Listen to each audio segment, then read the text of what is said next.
Do you know the enemy can attack your home without ever walking through your door? Sometimes the signs are small, sometimes they're loud. But one thing is sure, the Bible says the spiritual world is real, and it affects your life more than you think. Today, I want to show you the biblical signs of bad energy, spiritual attacks, and witchcraft oppression that many people ignore until it becomes too late. 1. Sudden confusion, fear, and heavy atmosphere. The Bible says, God is not the author of confusion. 1 Corinthians 14:33.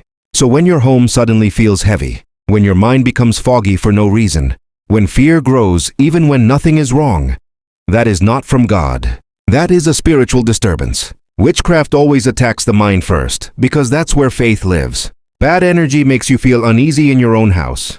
2. Constant fighting, anger, and misunderstanding. Witchcraft and evil energy bring division. The Bible says the enemy comes to steal, kill, and destroy. One of the things he tries to destroy first is unity. If a peaceful home suddenly becomes a battlefield, if arguments rise from nowhere, if anger becomes normal, that is a sign of a spiritual war, not just a family problem. 3. Strange dreams and night oppression.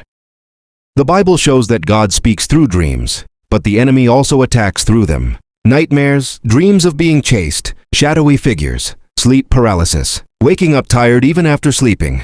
These are signs of witchcraft attempts to weaken your spirit while you rest. Psalm 91 says God protects you at night, so attacks in your sleep are a sign that something spiritual is trying to break your peace. 4. Things breaking, going missing, or feeling off. Witchcraft is not always dramatic. Sometimes it's quiet. Objects falling without reason, electronics crashing, constant bad luck, things seeming to go wrong at the same time. These are indicators of spiritual interference. Ephesians 6:12 says we wrestle not against flesh and blood, which means not everything happening in your home is physical. 5. A sudden loss of peace, prayer, or spiritual strength. This is one of the biggest signs. You want to pray, but you feel blocked. You want to worship, but you lose desire. You want to read the Bible, but suddenly feel tired. Listen to this. When the enemy wants to enter your home, he first tries to dry up your spirit. A home without prayer becomes a home without protection. That's why witchcraft tries to silence your voice. People bringing heavy negative presence. Sometimes the bad energy comes through people. Someone enters your house and suddenly, your mood changes, your peace disappears. The atmosphere feels darker, you feel drained. That's not imagination. The Bible says spirits can move through people. Not everyone smiling at you carries good intentions. This is why spiritual discernment matters.